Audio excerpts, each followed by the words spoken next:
तो हेलो दोस्तों, तो मेरा नाम है आदर्श और आपका स्वागत है हमारे चैनल एनआईटी कंप्यूटर कोर्सेस में। तो आज है हमारा एमएस एक्सेल फॉर बिगिनर्स का पार्ट 2, जिसमें हम सीखेंगे गिनती लिखना, डे सीरीज लिखना, मंथ सीरीज लिखना और नंबरिंग लिखना और टेबल वगैरह, ये सभी हम आज लिखना सीखेंगे। और साथ ही में हम इसमें थोड़ा बहुत और डिटेल जानेंगे इसके कि एक्सेल के अंदर और क्या क्या हम कर सकते हैं, क्या क्या चीज़ इसमें करते हैं। जैसे हम डाटा एंट्री इसमें करते हैं तो उसके बारे में भी थोड़ा बहुत जानेंगे। पहले हम number series, day series, month series और वीक सीरीज लिखना सीखेंगे। तो सीखते हैं। जैसे यहाँ पे देखिए, हमें गिनती लिखनी होती है तो हम कॉपी में कैसे लिखते हैं, 1 लिखते हैं, फिर नीचे हम 2 लिखते हैं, फिर 3 लिखते हैं। तो इस तरह से अगर हमें लैपटॉप में लिखना है तो 1 2 3 लिखने के बाद एंटर करके फिर 4, फिर एंटर करके फिर 5, फिर एंटर करके फिर 6। इस तरह से अगर हमें कह दिया जाए कि 1 लाख या 1000 गिनती लिख के दिखाओ, तो आप तो लिखते ही रह जाएंगे, बहुत दिक्कत होगी इसमें। तो इसके लिए लैपटॉप या कंप्यूटर में या आपको एक्सेल में एक शॉर्ट ट्रिक होता है गिनती लिखने का। तो इसके लिए देखिए, आपको ये जो है 3 4 5 6 लिखने की ज़रूरत नहीं है, आप इसे डिलीट कर दीजिए। आपको ये भी डिलीट कर सकते हैं। आप कैसे लिखना है देखिए ध्यान से, आपको 1 लिखना है, फिर आपको 2 लिखना है। तो 1 2 आप लिख दिए। अब इसमें करना क्या, आपको इन दोनों को आपको सिलेक्ट कर लेना है, ठीक है। गिनती लिखने के लिए इन दोनों को आपको सिलेक्ट कर लेना है। उसके बाद ये जो डॉट सा देखिए, यहाँ पे एक छोटा सा डॉट है। अभी हमारा कर्सर देखिए, माउस का पॉइंटर किस तरह का है और इसके ऊपर जाते ही ये देखिए किस तरह का बन जा रहा है। अभी ये बड़े शेप में है प्लस, और यहाँ छोटा हो जा रहा है और ब्लैक कलर का हो जा रहा है। तो आपको इस पर लेफ्ट क्लिक करके रखना है और इसे नीचे की तरफ ड्रैग करना है। तो देखिए साइड में यहाँ पे गिनती, यहाँ पे 4 5 इस तरह से यहाँ पे बगल में गिनती लिखती जा रही है। तो इस तरह से आपको बस नीचे की तरफ ड्रैग करना है। तो यहाँ पे आप बहुत स्पीड में भी कर सकते हैं, स्लो में भी कर सकते हैं। तो हम 100 तक गिनती लिख देते हैं। 100 तक हमारी गिनती कंप्लीट हो चुकी है। तो इस तरह से आप गिनती लिख सकते हैं। तो ये एक मतलब जो एक्सेल होता है, ये एक हमारा सीक्वेंस लेके चलता है। जैसे हमने 1 के बाद 2 लिखा है, तो ये हमारा 2 के बाद इसे पता चल गया कि 1 1 प्लस हो रहा है, तो 2 के बाद 3 लिया, 3 में इसे पता है फिर 1 और प्लस होगा तो 4 लिया। इस तरह से इसने एक सीक्वेंस लिया है। अगर हम यहाँ पे 2 लिख दें, उसके बाद यहाँ पे हम 4 लिख दें, तो आप सोच के बताइएगा, इसका आंसर बताइएगा कि अगला क्या होगा। तो यहाँ तक तो आप समझ गए होंगे, या मैं आपको ड्रैग करके दिखाई देता हूँ इसका आंसर। यहाँ पे 2 है और 4 है, तो यहाँ पे डिफरेंस कितना हो रहा है बीच में, 2 का, 2 2 4। तो इसे अगर हम ड्रैग करेंगे तो ये 2 का टेबल ले लेगा, यानी 6 8 10 12 14, इस तरह से ये 20 तक हम ले जाते हैं। तो यहाँ पे 2 का टेबल आ जाएगा। अगर 3 और 3 ले लेते हैं, सॉरी 3 और 6 ले लेते हैं, तो ये 3 3 का डिफरेंस है। तो इसे अगर ड्रैग करेंगे अब हम, तो ये देखिए इस तरह से ये 3 का टेबल हो जाएगा। इस तरह से हम बहुत ज़्यादा टेबल लिख सकते हैं, गिनती लिख सकते हैं। तो ये तो होगी नंबरिंग। लेकिन अगर हमें कहा जाए कि संडे, मंडे, जनवरी, फरवरी ये सब लिखना हो तो कैसे लिखेंगे, और डेट लिखना हो, जैसे डेट लिखने कह दे कि आज की डेट से आपको 1 महीने की डेट लेनी है, तो कितने टाइम लगेगा उसमें। डाटा एंट्री करने में डेट की बहुत ज़रूरत होती है, क्योंकि आप डाटा एंट्री करेंगे तो उसमें डेट आपको लिखना पड़ता है डेली। तो उसके लिए डेट की बहुत ज़रूरत होती है, और नंबरिंग की भी, क्योंकि वहाँ पे सीरियल नंबर आपको नंबर ही देना पड़ता है। तो ये पहले सीख लेते हैं, उसके बाद हम धीरे धीरे बेसिक से एडवांस जाएंगे। तो मैं आपको डाटा एंट्री का एक सीरीज़ बनाऊँगा स्पेशल, जिसमें आप डाटा एंट्री आराम से सीख सकते हैं। उसकी भी हम सीरीज़ बनाएंगे। तो पहले हम ये सीख लेते हैं। तो यहाँ पे हमने नंबरिंग सीख लिया, टेबल लिखना सीख लिया। अब हमारा है यहाँ पे मंथ सीरीज या वीक सीरीज, आप जो कहिए। तो हम पहले वीक सीरीज सीखते हैं, यानी संडे मंडे। तो संडे मंडे कैसे लिखते हैं, पहले आपको स्पेलिंग आनी जरूरी है। संडे की स्पेलिंग आपको आनी जरूरी होनी चाहिए। कैप्स लॉक बंद कर देते हैं। संडे हमने लिख दिया, ठीक है। संडे लिखने के बाद आपको नीचे क्लिक करना है। इसमें आपको अगला वर्ड नहीं लिखना है, यानी संडे मंडे दोनों नहीं लिखना है, आपको बस एक वर्ड लिखना है, संडे। उसके बाद फिर से ये देखिए छोटा सा डॉट है, इस पर आपको लेके जाना है और इसे पकड़ के नीचे की तरफ लेके आना है। तो बगल में देखिए Wednesday, Thursday, Friday, Saturday, Sunday. Sunday दोबारा हो जाएगा, फिर ये स्टार्ट हो जाएगा। अगर हम संडे से ज़्यादा ड्रैग करेंगे सैटरडे से, तो ये दोबारा रिपीट होने लगेगा। तो हमने यहाँ तक किया। अगर आप मंडे लिख के भी ड्रैग करेंगे तो आपका आंसर आएगा। आप संडे से शुरू करेंगे तो संडे से भी आएगा। तो इस तरह से आप कर सकते हैं। अब इसमें देखिए एक प्रॉब्लम आ रही है, ये जो है ये कॉलम से बाहर जा रहा है, सेल से बाहर जा रहा है। तो सेल से बाहर जाने पे हमें पूरे सेल को बड़ा करना पड़ता है, यानी ये सेल बड़ा करना पड़ेगा, यानी कॉलम को बड़ा करना पड़ेगा। तो किस तरह से बड़ा करते हैं ये सीखते हैं। ये देखिए ये ई वाला कॉलम है, इसे हमें बड़ा करना है। तो इसके लिए ये ई और एफ जो है, इसके बीच में जो ये है इसमें हमें लेके जाना है। तो ये देखिए बीच में 2 साइड एरो वाले सिंबल बन चुके हैं। तो आपको इसे लेफ़्ट क्लिक करना है और आपको जिस साइड ले जाना है, अगर आप छोटा करना चाहते हैं तो इस तरफ ले जाइए, बड़ा करना चाहते हैं तो इस तरफ। तो हमें बड़ा करना है तो हम इस तरफ ले जाएंगे और छोड़ देंगे। तो इस तरह से देखिए हमारा ये साइज़ बड़ा हो चुका है। आप इन सब में एक चीज़ ध्यान दे रहे होंगे कि यहाँ पे ये जो नंबर लिखा हुआ है और ये जो टेक्स्ट लिखा हुआ है यानी ABCD अल्फ़ाबेट जिसे कहते हैं वो लिखा हुआ है, तो इसमें ये देखिए ये इस साइड आ रहा है यानी लेफ्ट साइड आ रहा है और ये जो हमारे नंबर्स है राइट साइड आ रहा है। तो ये इन सब का अलाइनमेंट फिक्स होता है। आप चाहे तो इसे चेंज भी कर सकते हैं। जैसे हमें कहा जाए कि एक को हमें लेफ़्ट अलाइनमेंट चाहिए, तो यहाँ पे देखिए अलाइनमेंट लेफ़्ट यहाँ पे है, तो इस पर आपको क्लिक कर देना है बस। तो ये देखिए ये इस साइड आ गया जिस साइड संडे लिखा हुआ है। अगर आपको बीच में करना है सेंटर में एकदम, तो यहाँ पे अलाइनमेंट सेंटर है, तो इस पर आपको क्लिक कर देना है, तो ये बीच में आ जाएगा। सभी को करना है तो सभी को सिलेक्ट कर लीजिए, अलाइनमेंट सेंटर पे फिर से क्लिक करिए, फिर से क्लिक करिए, क्योंकि यहाँ पे हमने पहले कर रखा था इसलिए डबल क्लिक करना पड़ा। तो ये देखिए सेंटर में आ गया। अगर आपको इसे भी चेंज करना है तो इसे भी सिलेक्ट करिए। सिलेक्ट करने के लिए आपको एक पे क्लिक करना है, लेफ़्ट क्लिक करना है और इसे नीचे की तरफ लेके आना है।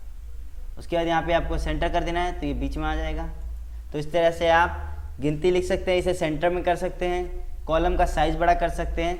मैं आपको बेसिक से बता रहा हूँ, पूरा ध्यान दीजिएगा। तो यहाँ पे हमने संडे मंडे तो लिख लिया। अब हमारा अगला क्या है, यानी ईयर्स, साल लिखना। जैसे सॉरी ईयर गलती से बोला गया। अब हमें लिखना है मंथ सीरीज यानी जनवरी फरवरी मार्च अप्रैल, इस तरह से। तो इसकी भी आपको स्पेलिंग, एक स्पेलिंग आपको आनी चाहिए। एक स्पेलिंग आने के बाद आपको इस पर क्लिक करना है और इसे पकड़ के नीचे की तरफ लेके आना है। तो इस तरह से आपको दिसंबर तक ड्रैग कर देना है। तो मैंने आपको बताया किस तरह से आपको ड्रैग करना है। अब 2 बार 3 बार मैंने बता दिया है, आप समझ गए होंगे उम्मीद है। अब इसे जो है हमें बड़ा करना है। देखिए ये अभी कॉलम में बाहर जा रहा है, तो इसके लिए आपको मैंने बताया था आपको बस यहाँ पे जाना है सेंटर में। अब देखिए हमें F और G के बीच में जाना पड़ेगा, क्योंकि हमें इस वाले कॉलम को बड़ा करना है। तो F G के बीच में जाएंगे और इसे पकड़ के थोड़ा सा बड़ा कर देंगे। आप चाहे ज़्यादा बड़ा करिए, कोई दिक्कत नहीं। तो इस तरह से हमने जनवरी फरवरी मार्च इस तरह से लिखना सीख लिया। अब हमारा लास्ट है डेट सीरीज, यानी डेट हम किस तरह से लिखेंगे। तो डेट देखिए यहाँ पे आपको पता होना चाहिए कि आज की डेट क्या है। तो आज डेट है 30 और मंथ है हमारा आज 8वां मंथ है हमारा। और उसके बाद हमारा लास्ट साल कौन सा है, आज 2023। तो इस तरह से आपको डेट लिख लेना है। उसके बाद आपको इसे नीचे की तरफ ड्रैग कर देना है, ठीक है। तो यहाँ पे हमारा 30 से शुरू हुआ, 31 का महीना है ये। उसके बाद 1 2 3 4 फिर 9वां महीना शुरू हो गया। तो इस तरह से आपको बस फिर से बताता हूँ मैं आपको, बस आपको यहाँ पे डॉट पे जाना है, इसे पकड़ के नीचे की तरफ ड्रैग कर देना है, ठीक है। आप चाहे तो इसे चेंज कर सकते हैं, यानी जो पहले डेट है जैसे 30 है तो ये आप चाहे तो सेंटर में ला सकते हैं। बस आपको इसे सिलेक्ट करना है, सभी को करना है। तो फिर यहाँ पे डेट में जाएंगे और यहाँ पे देखिए शॉर्ट डेट लॉन्ग डेट इस तरह से आपका है। अगर चाहे तो आप बीच में अगस्त लिखाना चाहते हैं तो आप इस पर क्लिक कर दीजिए, आपका उस तरह से हो जाएगा। और आपको यहाँ पे मोर नंबर फॉर्मेट में जाना है। उसके बाद यहाँ पे डेट में देखिए बहुत सारे डेट के हैं, आप कोई सा भी एक सिलेक्ट करके आप उस पर क्लिक करके ओके कर दीजिए। तो यहाँ पे फॉर्मेट आप चेंज कर सकते हैं, इस तरह से बहुत सारे फॉर्मेट है उसमें आप चेंज कर सकते हैं। तो यहाँ पे मैंने आपको गिनती लिखना, टेबल लिखना, उसके बाद संडे मंडे यानी वीक नेम्स, फिर यहाँ पे हमारा मंथ नेम्स, फिर लास्ट में हमने डेट लिखना सीख लिया। अब इसमें एक और चीज़ मैं आपको बताना चाहता हूँ। जैसे ये हमारे सीट हैं, ठीक है, हमारे पास बहुत सारे सीट होते हैं, आपको पता ही होगा। जब आप डाटा एंट्री आगे करेंगे तो ये सब सीट आपके बहुत काम आएंगे, बहुत काम, क्योंकि आपको हर महीने की डेटा अलग अलग जगह पे लिखनी पड़ेगी। जैसे आपको जनवरी की डेटा इसमें लिखनी है, तो आपको इस पता रहना चाहिए कि ये जनवरी का डेटा है, तो इसके ऊपर आपको नाम लिखा होना चाहिए जनवरी। तो ये सीखेंगे कि किस तरह से हम इसका नाम चेंज करते हैं। तो इसके लिए आपको इस पर राइट क्लिक करना है, रीनेम देखिए यहाँ पे ऑप्शन है, यानी नाम चेंज करना तो रीनेम, डिलीट करना है तो डिलीट पे क्लिक कर सकते हैं। इसकी कॉपी करनी है, एक और इसके जैसा बनाना है तो मूव और कॉपी, ये वाला ऑप्शन। तो हमें तो इसको नेम चेंज करना है, तो यहाँ पे हम रीनेम कर सकते हैं। आप चाहे तो प्रोटेक्ट कर सकते हैं ताकि आपकी सीट कोई छेड़े ना। तो यहाँ पे हम रीनेम करते हैं जबकि, और यहाँ पे हम लिख देते हैं जनवरी, जनवरी लिख दिया, एंटर कर दिया। अब इसमें आप चाहे तो कलर भी कर सकते हैं इसमें, इस पर आपको राइट क्लिक करना है, टैब कलर में जाना है और इसका आप चाहे तो रेड कलर कर दीजिए। आप देखिए ये इस तरह से आप कलरिंग भी कर सकते हैं, नाम भी चेंज कर सकते हैं। तो ये काम आपके बहुत आएगा आगे, क्योंकि आपको आगे अच्छे से डेटा बनाना पड़ेगा। फिर जनवरी, फरवरी, मार्च, इस तरह से आपके बहुत साल की डेटा बनाने पड़ सकते हैं, डाटा एंट्री करनी पड़ सकती है। तो ये बहुत काम की चीज़ है, इसे आपको सीखना चाहिए। कॉपी पेस्ट ये सब हम आगे सीखेंगे अगले पार्ट में। तो उम्मीद है आपको ये पार्ट अच्छा लगा होगा। तो मैं आपको एक डेटा दिखाना चाहता हूँ, आप इस तरह से अपना एक एक्सेल में डेटा बना लीजिए, तो ये आपके बहुत काम आएगा। जैसे यहाँ पे टॉपिक 1 हमने कल सीखा था, ये डेटा भी आप स्क्रीनशॉट लेके अपने कॉपी में नोट कर सकते हैं। आप सोच रहे होंगे ये हमने सेव कहाँ से इंसर्ट किया है और कलर कैसे किया है, तो मैं इसी पार्ट में आपको बता देता हूँ, ताकि आप अपना एक एक्सेल में अच्छा सा डेटा तैयार कर ले सकें। तो इसके लिए आपको देखिए, मैं नए शीट में चलते हैं, उसी शीट में। अब यहाँ पे आपको शीट में शेप के लिए आपको इंसर्ट में जाना है, शेप्स में जाना है, और ये वाला शेप या जोन सा शेप आपको पसंद हो आप ले लीजिए और इसे यहाँ पे लेफ़्ट क्लिक करके इसे बना लीजिए जितना बड़ा आपको चाहिए। मैं आपको शॉर्ट तरीके में बता रहा हूँ ताकि आप अच्छे से बाद में कर सकें। तो इस तरह से हमने एक शेप ले लिया है। अब इसमें हमें कलर करना है, डिज़ाइनिंग कलर करना चाहते हैं तो यहाँ शेप फिल में जाइए। अगर आप नॉर्मल करना चाहते हैं तो यहाँ पे कलर है नॉर्मल, कोई सा भी कलर कर लीजिए। देखिए इतने सारे कलर हैं। लेकिन आप चाहते हैं डिज़ाइनिंग कलर करना तो यहाँ लास्ट में है टेक्सचर कलर, इस पर आपको क्लिक करना है। तो इसमें देखिए डिज़ाइनिंग कलर है बहुत सारे, कोई सा भी आप एक टेक्सचर कलर ले लीजिए। जैसे ये ले लेते हैं, तो हमने ये कलर ले लिया। अब इसका ब्लैक कलर आना चाहिए इस पर लिखने के लिए, तो यहाँ पे ये देखिए इस पर आप गलती होगी, इस पर आप क्लिक कर दीजिए। उसके बाद फिर यहाँ पे देखिए आपको लिखना है, तो इस पर राइट क्लिक करिए। कलर आपका ब्लैक हो चुका है, अब राइट क्लिक आपको करना है और यहाँ पे कर देना है एडिट टेक्स्ट।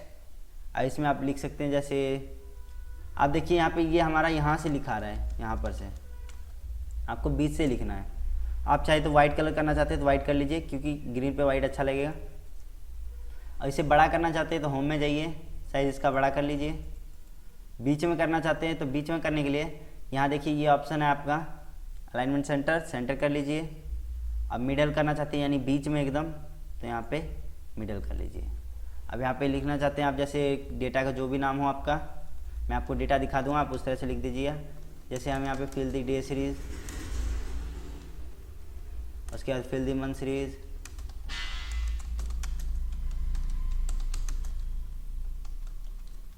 उसके बाद फिल दी स्पेलिंग थोड़ी गलत होगी, ठीक कर देंगे वो हम।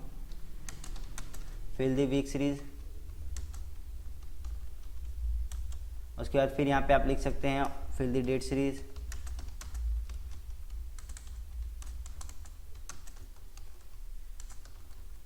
इस तरह से आप सभी के नाम लिख लीजिए। साइज ज़्यादा बड़ा हो गया तो सभी को सिलेक्ट करिए। सिलेक्ट करने के लिए कंट्रोल A करिए तो सारे सिलेक्ट हो जाएंगे। साइज छोटा कर लीजिए। उस तरह से आपको एक डेटा बना लेना है, तो ये आगे आपके काम आएगा, आपके कभी आपको दिक्कत नहीं होगी। और ये सभी को आप डेटा को नीचे कर लीजिएगा, तब ये ऊपर बनाइएगा। तो उम्मीद है आप समझ गए होंगे। तो मिलते हैं अगले पार्ट में। Bye bye, Tata.